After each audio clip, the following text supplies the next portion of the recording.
Hello and welcome. In this video we want to talk about talent and the question why some people master a certain field and others don't, and why for some people learning seems to be effortless.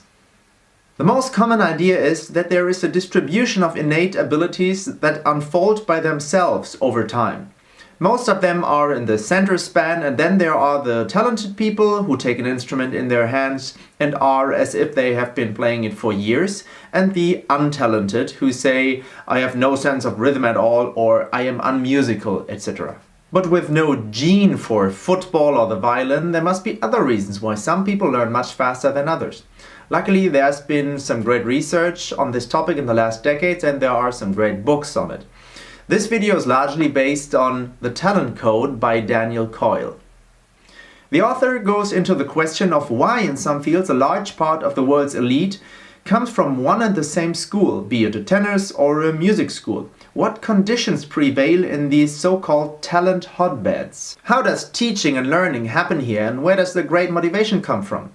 From the analysis of these schools, the author has distilled those aspects by which one can deliberately develop mastery. The book is rather short, very entertaining and comprehensible, and therefore easy to read. I highly recommend you get it for yourself. For me, it's still one of the most important books from my work as a teacher.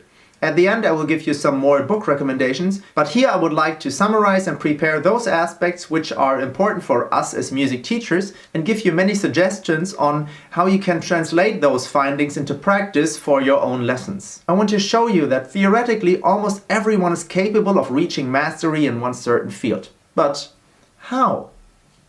The most important factor for reaching high abilities is, of course, practice. But not just practice, the right way to practice. Daniel Coyle calls it deep practice. The researcher Anders Ericsson calls it deliberate practice. You probably know Ericsson's famous 10,000 hour rule, which allegedly states that you have to accumulate 10,000 hours of this conscious practice to become a master. But beware, that's a mistake spread by Malcolm Gladwell's book Outliers.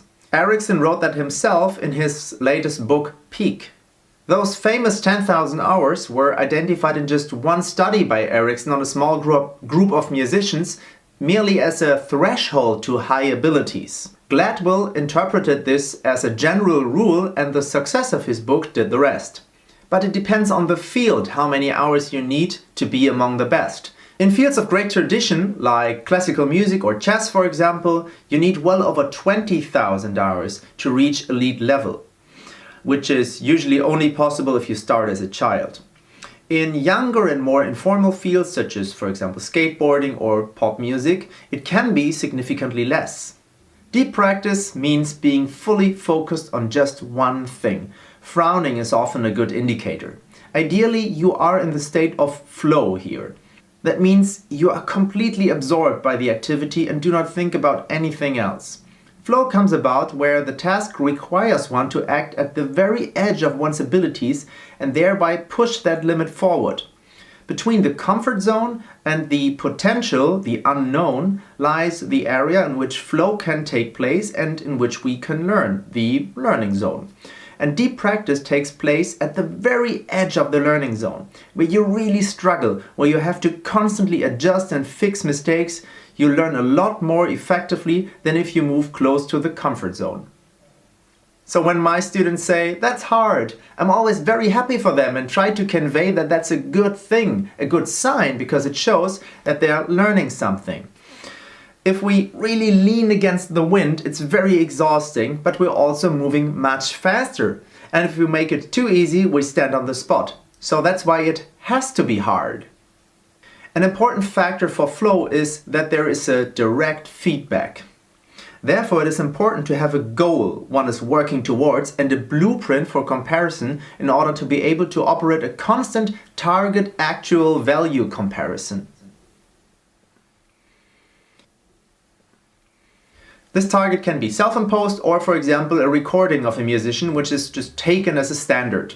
In order to reach the goal, it is important that you focus on mistakes and shortcomings. So you're constantly focusing on what's not good yet and improving the weaknesses. That's why I prefer to say focus on solutions. The rule of thumb is The worse it sounds when practicing, the better, because it shows that you're working hard to improve by focusing on those things you can't yet do. It's important though to not let the mistakes discourage you. Sometimes the goals are very high. In order to achieve them, it is essential to divide them into many small aspects. Take many small steps and always build on what you already know, that is, connectivity. So every time your students have learned something new, ask yourself, what is now the next step that follows? The decisive feeling in deep practice is the stretching, the feeling, I almost have it, I almost have it. So always design the exercises for your students in a way that with a bit of effort they can always scale up to the next level and thereby grow. So if you or your students have a far goal and it seems unreachable, remember that you can always divide everything into small steps. Celebrate every success, but keep going without stopping. Daniel Coyle writes, "Small successes are stepping stones, not stopping points." One feature of deep practice is that it's very exhausting, as it requires high concentration as well as the critical analysis of one's own abilities, and therefore much willpower. And these are all limited resources. But this concentration is the reason why deep practice works. I always say, practicing without focus is like strength training without weights. You're still doing it, but you neglect the one crucial factor for your success. And that's why it has to be exhausting, and why 5 minutes of deep practice are much more effective than 1 hour of unfocused play. Stretching yourself towards the goal only works if you listen and feel carefully to find out what needs improvement to optimize it even further. And since it is so tiring, hardly anybody can muster more than 2 to 3 hours of pure deep practice per day. More is hardly possible and not necessary. Much more important are the regularity and sufficient sleep so your brain can process what has been learned. Recovery is as much a part of learning as it is of training. But why is deep practice so effective? In this context, the term honing is often used, and I like the double meaning, because on the one hand, we repeat the exercise many times by looping it, just like when we're honing an object, and on the other hand, we're grinding the ability so that at some point it becomes just exactly the way we want it to be, and because of its perfect shape, stays on track automatically. What happens then is the so-called facilitation in the brain, which means that through the thicket of nerve fibers, a path is built so that the movement can be retrieved faster. When repeated often, the nerve connection is isolated by a fat called myelin. As a result of this myelination, the path is now turning into a freeway as the nerve impulses run now many times faster. That's when it starts to feel effortless. The myelination cannot be reversed though. It would have to be overwritten with even more effort. That's why it's so hard to correct something you internalized the wrong way. So if in your instrument there are certain movements which are indispensable and purposeful in just one certain way, it is very important that they be repeated slow and precise until they are internalized. Why practicing slowly is not always the best thing to do, I've explained in another video. You can find the link in the description below this video. Now, one question arises. How do you keep up deep practice for a long time? It's very exhausting. You're constantly confronted with your own mistakes and shortcomings, and the reward for the effort is greatly delayed. Why would someone do this? Yes, why is exactly the key word. Those who have a strong why are willing to spend a lot of time on their personal goals. And with this, we are at the very beginning. If you read or hear interviews with successful people, sooner or later you will almost always read or hear how the person emotionally and vividly recalls an early experience that has inspired them so much that from that moment on they knew what they wanted to do for the rest of their lives. Often lofty terms such as enlightenment or revival are used, and the person has found their personal life purpose. Daniel Coyle calls this moment ignition. The ignition is the awakening experience, the moment in which the students make the spiritual connection between their present self and their future self. This requires strong emotional signals, which Daniel Coyle calls primal cues. These are mostly positive, but can also be negative. For example, orphans or people who grew up in poverty are usually very hardworking and persistent, because early on they received the strong signal, you are not safe. You have to take care of yourself. One important signal is that of future belonging. The desire of the student to belong to a certain group with high esteem or great privileges, like the footballer who after his training sees how the A selection prepares and desires to belong to this group one day. That's why it is a good idea if the rooms in our schools and also the language we speak there are full of signals of future belonging. Posters of idols, photos of bands on big stages, and constantly the subtext, this could be you. Or as Daniel Coyle writes in his other book, The Culture Code, the magic formula you have to always repeat to your students is, do you see her? 10 years ago, she was sitting right there where you are sitting now. That's a strong emotional signal. Sometimes even the teacher can be the role model. In that case, you can tell the students of your own struggle, your own experiences. Communicating one's own vulnerability and imperfection is a strong sign of trust and confidence, and thus strengthens the bond with your students. So for example, you could tell your students, I still remember that I despaired of this exercise. It took me even longer than you, and I almost wanted to quit, but I'm so glad I pulled through because this, for me, was one of the most important things I ever learned. But remember that each student responds to different signals. Find out what is important to him or her and speak their language. And remember that some students like to follow a role model, but others like to contrast it and always like to do the opposite. A strong desire and above all a vivid vision of the future, of one day belonging to this elite circle, leads to something which Daniel Coyle calls long-term commitment. It's a kind of long-term vow to the instrument and to yourself, and it's the reason that one goes into the deep practice zone again and again to reach one's personal goal.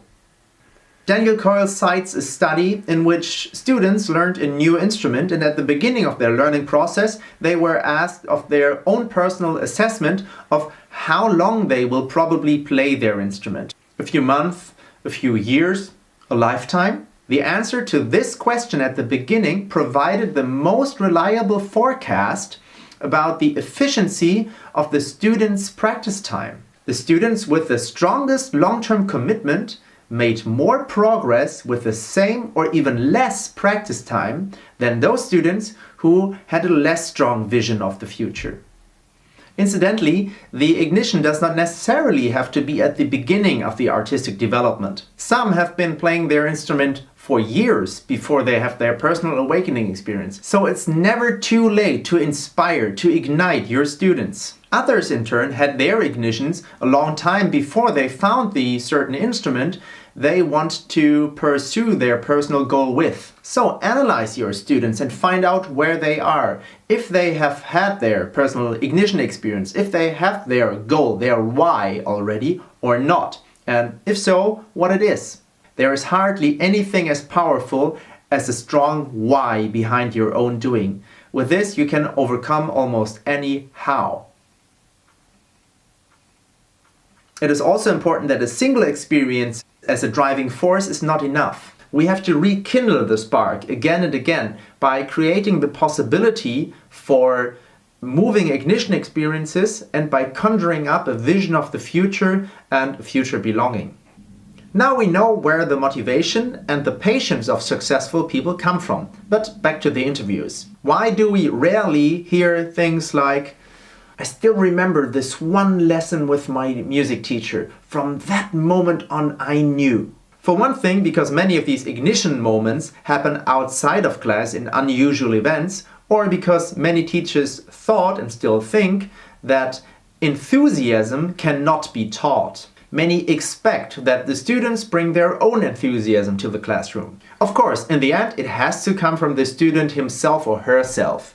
But we can create the best conditions through diverse signals so that the students set their own goals and acquire enthusiasm. My teacher has given me many big and small moments of ignition by concerts he has taken me on, visions of the future, and inspirational anecdotes. So we can create an environment and develop a language which ensure that our students' hopes, dreams, and wishes form a relationship with their instrument. And if you rightly wonder if that's ethical, because this way we co-determine the future of our student, I just give you this one thought. If you don't do it, you're just as consciously deciding against it and decide that your student won't take this path. So acting is a decision for something, and not acting is a decision against something. It's still a decision. Many tips on how you can inspire people and commit them to a goal you will find in Daniel Coyle's book The Culture Code or in Start With Why by Simon Sinek. Such a teacher who treats their students with love, understanding, patience, who gives them a goal and inspires them, we will call a love coach. A teacher who the students look forward to because he takes them seriously, motivates them, and makes learning fun. This is where we as music teachers are needed most. The most important basis for this is that we build a bond of trust with the student by creating a rapport, motivating them with praise and positive feedback, and making the exercises exciting by gamification. A love coach shows a lot of patience and does not build up any expectations. When the students are ignited for the subject, we can always increase the intensity and use their personal goal to win them over for the next exercise. Building up expectations before the students know why they're doing it, what they're doing it for, quickly leads to frustration with the students and the teacher. First, the dog needs to learn his name before we can call him by it. And for us music school teachers, this is usually the primary task: to inspire, to motivate, to ignite, spread joy. Sounds like a pretty cool job. And if you fully engage in this, instead of forcing your own expectations onto the students, it will be a lot of fun for you, because the students will be really excited about your lessons. And if the students are at this point, then you can go to the next step. If the student is ignited and motivated, she now has to learn and practice properly. That means she has to go into the deep practice zone more often and longer. Of course, this has to be guided first by a good teacher, a guru, someone who went through everything her students have to go through herself, and who at the same time knows how the learning works. This is a master coach. Master coaches are usually masters themselves in the specific subject they are teaching, but not always. For a good musician does not necessarily make a good teacher. Teaching can be learned and practiced like everything else, and master coaches make it an art. That said, watch this video again later and see everything about talent development now from the point of view of your personal development as a teacher. Master coaches are not the flamboyant coaches who make great speeches, but Daniel Coyle calls them talent whisperers. Master coaches are highly attentive, observe very closely, and, if necessary, give short, clear, targeted instructions. These can be implemented quickly, and thus the nerve cells receive exactly the right signals and form the right connections. These instructions are often demonstrated memorably and phrased catchy. Remember, people rather judge statements to be true if they rhyme, and the more silly a metaphor, the better it can be remembered. I took this insight from Daniel Kahneman's great book, Thinking Fast and Slow. A master coach is characterized by good preparation. He always has a plan for the lesson, and in small units brings the student to the next step that is just connected so that there is no stagnation. A master coach gets completely involved with the students and puts herself in his shoes. She does not just dictate what an exercise has to be like, but she really lives it and feels it and rejoices with the student as if she had overcome the obstacle herself. Through her whole appearance, she embodies learning. So, master coaches do not just preach from the pulpit, but they do everything shoulder to shoulder, often literally, with their student. According to Daniel Coyle, they are not like captains who just give instructions but don't get their hands dirty themselves, but rather like gardeners who, with a good plan and experiences, wisely cultivate the skills over time. There's less praise than with a love coach because the master coach is there to guide the deep practice. So the feedback is focused on mistakes and therefore very efficient. A master coach, and a love coach hopefully too, above all praises the effort and not the ability.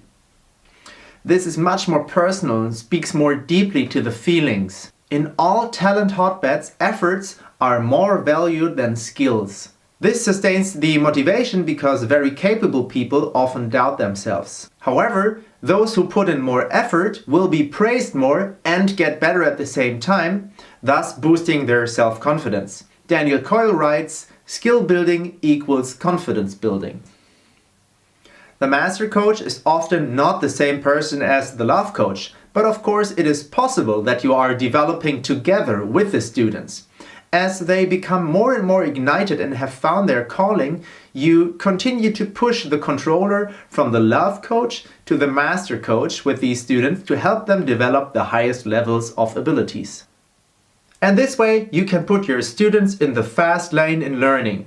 And with this support, they will develop high skills over time and also, of course, develop their personality. In order to get your students on the way and support them the best, I have now summarized 9 basic tips for you. Number 1, establish a relationship with your student. Trust is the most important prerequisite for learning to take place at all. Number 2, start by igniting your students. In the beginning, our most important task is to get the students excited about the subject or the instrument, or if they are already excited, find out what motivates them. Number 3, take your students' goals, dreams and needs seriously. Ask her a lot, listen a lot, and find out about her motivation. Number 4, discuss your students' why and give them a vision of the future. The most common complaint among music teachers is that the students don't practice. But who said that they have to practice? It is our responsibility to inspire the students and to give them a reason why they want to practice. So always talk to your students about the small and the big goals you want to accomplish so that they understand why you are giving them a certain exercise. Also, through feedback and recordings, show your students that the practice takes effect and that they are making progress. You can also show your students what you are doing something for by taking the element you are currently working on and playing something impressive, something really cool with it, so that the students understand what you are doing it for. And then you can always give them the signal, you will be able to do this someday, and I myself had to learn it some years ago just like you do today. Number 5, explain to your students that problems are just an opportunity to grow and mistakes a proof of progress.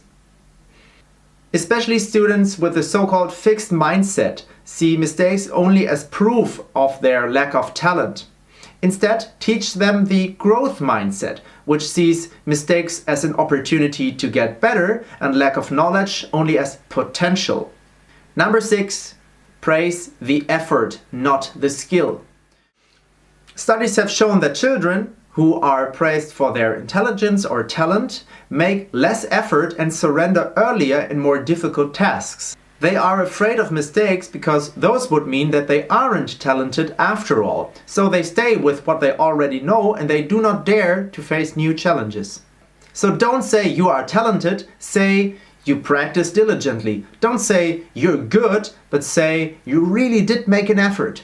This way you don't praise a quality or a condition, but you praise progress. So always make the devotion, the effort desirable by praising it. More about this can be found in Carol Dweck's book called Mindset. Also, recognize when your students are in the flow, when they are in the deep practice. Then do not interrupt them, but let them do it, let them practice. But afterwards, praise them so that they learn to recognize this condition on their own and learn to get into it more quickly. Number 7, focus on connectivity and always go in small steps. Design the exercises in a way that you bring your students from the comfort zone to the learning zone. Learning works best in the sweet spot between under-challenged and over-challenged. Set intermediate goals and build step by step on what has been learned before. Even the entry to the stage as well as the bowing can and should be practiced systematically, as well as improvisation, for example. You only get better at what you practice. Analyze the requirements of the target and break them down into small elements. Number 8, choose a method by which the students will work it out for themselves. You learn more deeply when you are actively engaged in something, so always let your students fill in the gaps on their own. Do not just give the information or demonstrate the exercise, but create a task which ensures that in the process your students will come to the right solution by themselves, and only if necessary guide the students. What you have discovered for yourself becomes much more internalized. So give puzzles, challenges and missions instead of instructions or information. Ask questions instead of giving answers. In addition, you encourage your students to keep on learning by themselves and discover things on their own. Number 9, learn more about the psychology of learning and pass this knowledge on to your students. Watching this video is of course the first step in this direction. Studies have shown that knowledge on how the brain learns alone increases learning success. So, tell your students about learning plateaus, about flow, connectivity, facilitation and so on. This way they will become independent over time and use their practice time much more effectively, because now they know not just what they do and why they do it, but also how they do it the best. As we can see, there are many factors which determine the development of masterful abilities. Some students seem to bring a lot of innate talent to their first lesson. Much more likely than innate abilities, however, is that these people have greater motivation and the ability to go quickly into the deep practice state.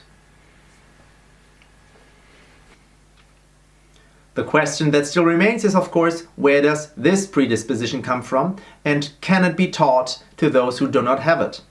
I do not deny that there are innate things which initially help us to learn an instrument faster, like fitting body measurements, a good ear, good sensitivity in the fingers, and of course some neural endowments.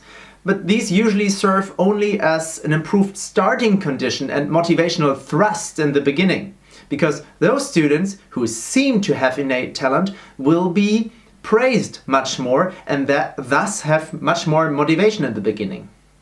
But after all, a point in time does not show a direction. Maybe this student will start at a higher level than others, but her learning curve will stay flat and students with less innate abilities will quickly overtake her.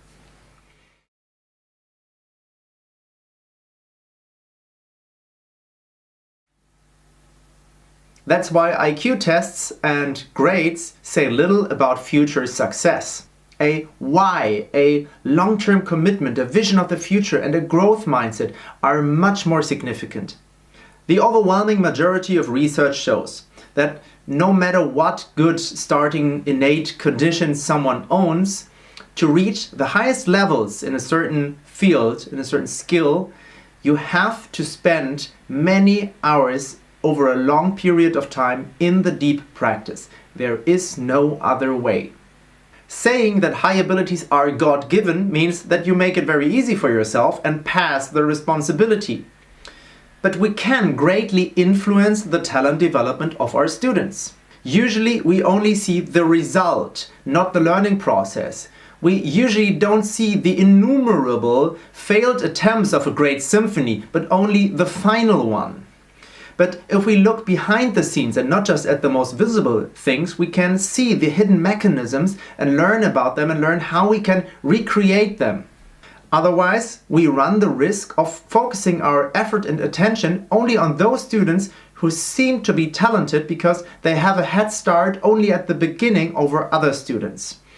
Even though, over time, with the right methods and the right motivation, almost everyone can become a master.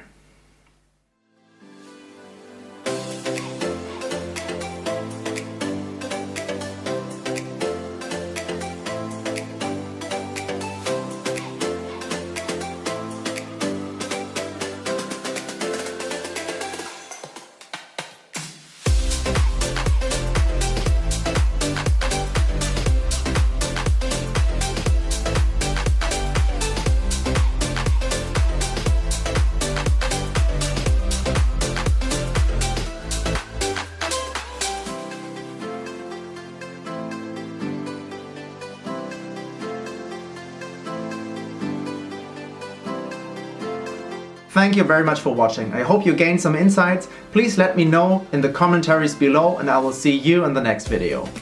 Oh, by the way, just to emphasize the point that many mistakes are a sign of progress and not a failure, here are all my drafts and designs on the way to this video.